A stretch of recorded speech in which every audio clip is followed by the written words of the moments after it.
Hello everyone, कैसे हैं आप सब। साइंस के chapter 6 physical and chemical changes, इस चैप्टर की रीडिंग चल रही थी हमारी। फिजिकल चेंजेस क्या होते हैं हमने पढ़ लिया था। केमिकल चेंजेस क्या होते हैं इसको तो हमने काफ़ी डिटेल में पढ़ा। केमिकल चेंजेस में हमने एक्टिविटीज़ के थ्रू जाना था कि कैसे मैग्नीशियम ऑक्साइड में, देन उसके बाद मैग्नीशियम हाइड्रोक्साइड में कन्वर्ट हुआ था। उसके बाद अगली एक्टिविटी हमने की जिसमें हमने ये देखा था कि कॉपर सल्फेट को आयरन के पीस ने आयरन सल्फेट में कन्वर्ट कर दिया था। नेक्स्ट हमने क्या देखा था कि जब हमने विनेगर में बेकिंग सोडा को ऐड किया था तो कार्बन डाइऑक्साइड गैस बनी थी और उसने लाइम वाटर को किस में कन्वर्ट कर दिया था, कैल्शियम कार्बोनेट में। तो केमिकल चेंजेस के थ्रू हमने काफ़ी कुछ जाना सीखा और ये देखा कि केमिकल चेंजेस जो हैं ये नए सब्सटेंसेस फॉर्म करते हैं और किस तरीके के चेंजेस आते हैं। कई बार आपको वहाँ पर साउंड, लाइट, हीट या इस टाइप की भी चीज़ें देखने को मिलेंगी। रस्टिंग ऑफ आयरन आज का हमारा टॉपिक है। रस्टिंग ऑफ आयरन, इसको हमने शुरू में थोड़ा सा समझने की कोशिश भी की थी, अभी फिर से ये टॉपिक आ गया तो इसको डिटेल में समझते हैं।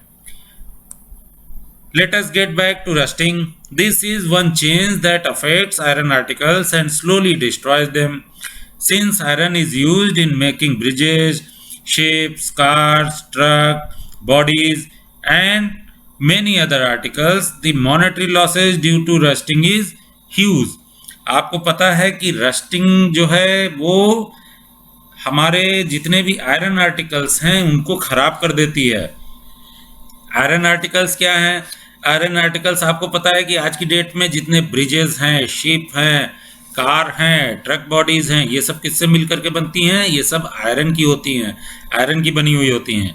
और रस्टिंग की वजह से ये आयरन आर्टिकल्स खराब होते हैं। तो सोचिए कि रस्टिंग से कितना ज़्यादा मॉनेटरी लॉस होता होगा, कितना पैसों का नुकसान होता है। ओके, अब रस्टिंग क्या है? The process of rusting can be represented by the following equation. Rusting को केमिकल की फॉर्म में या केमिकल इक्वेशन की फॉर्म में कैसे समझेंगे, चलिए देखते हैं। आयरन का केमिकल नेम क्या है? Fe। ओके, आयरन ऑक्सीजन की प्रेजेंट में, ओके, ऑक्सीजन के साथ मिलके, O2 कहां से मिली उसको? एयर से, plus water, means iron plus oxygen plus water, ये मिलके क्या बनते हैं? ये मिलके रस्ट बनते हैं। रस्ट जो है वो हमारा एक जनरल नेम है रस्ट जिसको हम बोलते हैं, जबकि इसका केमिकल नेम क्या है? That is iron oxide. So iron किस में कन्वर्ट हो गया? आयरन ऑक्साइड में। Iron plus oxygen plus H2O becomes iron oxide. For rusting the presence of both oxygen and water और वाटर वेपर इज एसेंशियल। देखिए, rusting के लिए oxygen or water, इन दोनों की प्रेजेंस होनी बहुत जरूरी है। ये दोनों चीज़ें जब होंगी तभी रस्टिंग होगी। वाटर, अगर डायरेक्टली वाटर भी नहीं है तो क्या होता है कि एयर में वाटर वेपर्स होते हैं, उन वाटर वेपर्स को और ऑक्सीजन के साथ में जब आयरन का रिएक्शन होता है तब आयरन ऑक्साइड बनता है। In fact, if the content of moisture in air is high, which means if it is more humid, rusting becomes faster. जब कभी एटमॉस्फेयर हमारा क्या है? ह्यूमिड है, मीन्स उसमें मॉइस्चर ज़्यादा है, मीन्स वाटर वेपर्स ज़्यादा हैं, तब क्या होता है? रस्टिंग और तेज होती है। Okay, so how do we prevent rusting? तो रस्टिंग से कैसे बचा जाए? आप ये समझिए कि जो आयरन का आर्टिकल है और वो एयर के और वाटर के कांटेक्ट में आ रहा है, इसीलिए रस्टिंग हो रही है। अब हम किसी तरीके से उसका कांटेक्ट ब्रेक करा दें कि एयर और वाटर का कांटेक्ट उससे कट हो जाए तो शायद हम रस्टिंग से आयरन को बचा सकें। कैसे करेंगे? Prevent iron articles from coming in contact with oxygen or water or both. One simple way is to apply a coat of paint or grease. क्या कर सकते हैं? सिंपली आपने देखा भी होगा, जितने भी आयरन के आर्टिकल्स होते हैं, चाहे आयरन का आपके घर में गेट हो या और भी चीज़ें हों, उस पर क्या करते हैं? एक पेंट कर देते हैं। वो पेंट क्या करता है?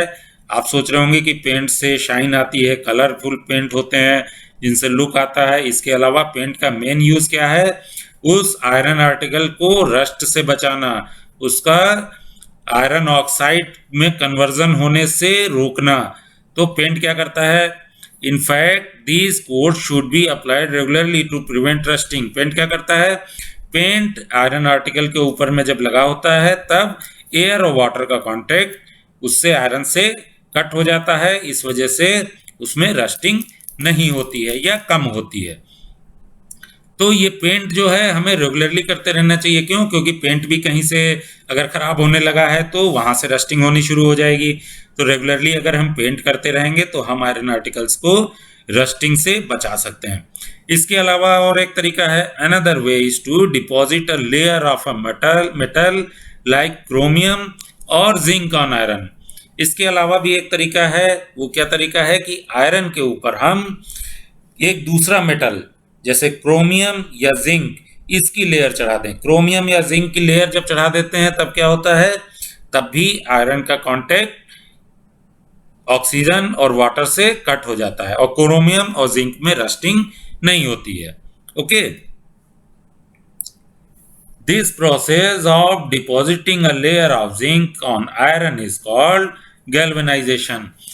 जो हम ये आयरन के ऊपर में एक जिंक की लेयर चढ़ा रहे हैं, इस प्रोसेस को हम क्या बोलते हैं? This process is called galvanisation. Galvanisation word हो सकता है आपने ना सुना हो, बट गैल्वेनाइज्ड आयरन हमारे घर में यूज होता है। कहाँ यूज होता है?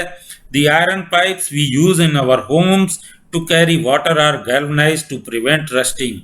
जो हमारे घरों में पानी की पाइप्स हैं वो कैसी हैं, जिनको हम बोलते हैं कि ये लोहे की पाइप है या आयरन की पाइप है, वो कैसी पाइप होती हैं? वो गैल्वेनाइज्ड होती हैं। उनको हम जनरली बोलते भी हैं जीआई पाइप। जीआई पाइप का मीनिंग क्या हुआ? G for galvanised, I for iron. तो वो क्या है? वो गैल्वेनाइज्ड आयरन के पाइप हैं। गैल्वेनाइज्ड इसलिए है ताकि उसमें रस्ट ना लगे। Okay, you know that ships are made of iron and a part of them remains underwater.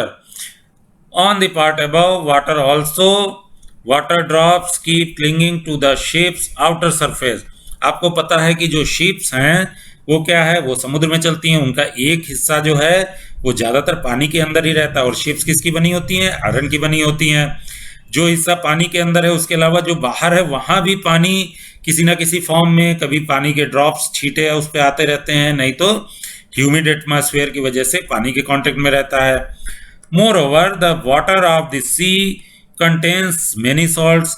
इसके अलावा क्या है, आपको पता है कि समुद्र का पानी बहुत खारा होता है, मीन्स उसमें सॉल्ट्स बहुत ज़्यादा होते हैं। और इन सॉल्ट्स की वजह से the salt water makes the process of rust formation faster. Salt water जब होता है तो ये रस्टिंग का प्रोसेस जो है ये और तेज हो जाता है, मीन्स सॉल्टी वाटर इस प्रोसेस को इंक्रीज कर देता है। तो अब सी में जो हमारे शिप्स चल रहे हैं वहां तो रस्टिंग बहुत तेजी से होगी। Therefore, ships suffer a lot of damage from rusting in spite of being painted.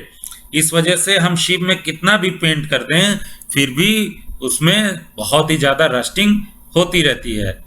So much so that a fraction of ship's iron has to be replaced every year. इसी वजह से क्या होता है कि समुद्री जहाजों के जो आयरन के पार्ट्स हैं उनको समय समय पे लगभग हर साल चेंज किया जाता है। मींस वो एक हिस्सा उसका कभी चेंज कर देंगे कि ये इस हिस्से में ज़्यादा रस्ट लग चुकी है, इसको चेंज कर दीजिए। फिर 6 महीने बाद, साल भर बाद दूसरे हिस्से को चेंज करते रहेंगे। मींस रेगुलरली उसमें रिप्लेसमेंट चलता रहता है। Can you imagine the monetary loss to the world? सोचिए इसकी वजह से पूरे विश्व में कितना मॉनेटरी लॉस होता है, कितना नुकसान होता है। आपने आयरन जो है निकाला, आयरन बनाया, उससे आपने शिप बनाई और वो शिप रस्टिंग की वजह से खराब हो गई, वो आयरन खराब हो गया, आपको उसकी जगह नया लगाना पड़ रहा है। हर समय पूरे वर्ल्ड में कहीं ना कहीं कोई ना कोई आयरन का पीस रस्ट की वजह से खराब होता रहता है रेगुलरली। तो वर्ल्ड में कितनी मॉनेटरी लॉसेज इसकी वजह से होते रहते हैं। एक ब्लू बॉक्स है, इसके अंदर भी कुछ लिखा हुआ है, चलिए इसको देख लेते हैं क्या है ये। क्या लिखा है? Stainless steel is made by mixing iron with carbon and metals like chromium, nickel and manganese. It does not rust. देखिए स्टेनलेस स्टील जो हम घर में अपने बर्तन यूज करते हैं वो कैसे होते हैं, आपको पता है कि उनको हम स्टेनलेस स्टील के बर्तन या स्टील के बर्तन बोलते हैं। ये बर्तन भी एक्चुअली हैं आयरन के, बट ये आयरन कैसे बनाया गया? इस आयरन में कार्बन को मिक्स किया गया है कुछ और मेटल जैसे क्रोमियम, निकल या मैग्नीज को मिक्स कर देते हैं, तब इस स्टील को क्या बोला जाता है या इस आयरन को क्या बोला जाता है? इसको स्टेनलेस स्टील या एसएस बोला जाता है। और स्टेनलेस स्टील में रस्ट नहीं लगती है। तो जो हम घर में इस तरीके के वेसल्स यूज करते हैं, या इसके अलावा बहुत सारे मशीनरीज में भी पार्ट्स जो बनते हैं वो स्टेनलेस स्टील के बनाए जाते हैं, ताकि उसमें रस्ट ना लगे और वो मशीनरीज को नुकसान ना पहुंचाए। अब ये जो क्रोमियम और निकिल की जो पेंटिंग है या जिंक की पेंटिंग है, ये आपने अपने घर में भी कई जगह देखे होंगे कि क्रोमियम कोटेड आयरन जो होते हैं वो घर की रेलिंग्स पे, बालकनीज में आप देखेंगे कि स्टील की तरह शाइन करता हुआ जो आयरन लगाया जाता है बालकनी में, वो क्रोमियम की उसके ऊपर कोटिंग रहती है। अंदर वो आयरन ही होता है, उसके ऊपर एक लेयर क्रोमियम की चढ़ा दी जाती है, जिसकी वजह से उसमें रस्ट नहीं लगता है। ओके, तो रस्टिंग को हम बहुत अच्छे से समझ गए हैं। आपके घर में आसपास कहीं ना कहीं कुछ ना कुछ कोई चीज रस्टिंग हो रही होगी किसी भी आयरन आर्टिकल में। तो अभी आप ये देख सकते हैं कि क्या ये आर्टिकल हमारा रस्टिंग की वजह से खराब हो रहा है, तो आप उसको प्रिवेंट भी कर सकते हैं, उसको बचा सकते हैं, उस पर पेंट लगा सकते हैं या ग्रीस भी लगा सकते हैं। ग्रीस कहाँ लगाते हैं? ग्रीस ऐसी जगहों पे लगाते हैं जो आयरन पार्ट ऐसे हैं जो हमारे डेली यूज के नहीं है, जिनको हम टच नहीं कर रहे हैं, कहीं पर रखे हुए हैं, तो वहां पर क्या है, ग्रीस लगा करके रख देंगे तो उसमें रस्ट नहीं लगेगा। और जब यूज करना है तब उसको निकालिए और उसकी ग्रीस को क्लीन कर दीजिए। ओके, तो आप अपने घर के आसपास भी देखिए कोई आयरन आर्टिकल रस्ट की वजह से खराब ना हो रहा हो और उसको उससे प्रिवेंट कीजिए। नेक्स्ट टॉपिक हमारा क्या है? That is crystallization. क्रिस्टलाइजेशन, इस टॉपिक को हम नेक्स्ट वीडियो में कंप्लीट करेंगे और नेक्स्ट वीडियो में ही हमारे इस चैप्टर की रीडिंग भी कंप्लीट हो जाएगी। उसके बाद हम इसके कीवर्ड्स, एक्सरसाइज इनको भी कंप्लीट करेंगे। ओके, मिलेंगे नेक्स्ट वीडियो में। Till then, bye bye friends.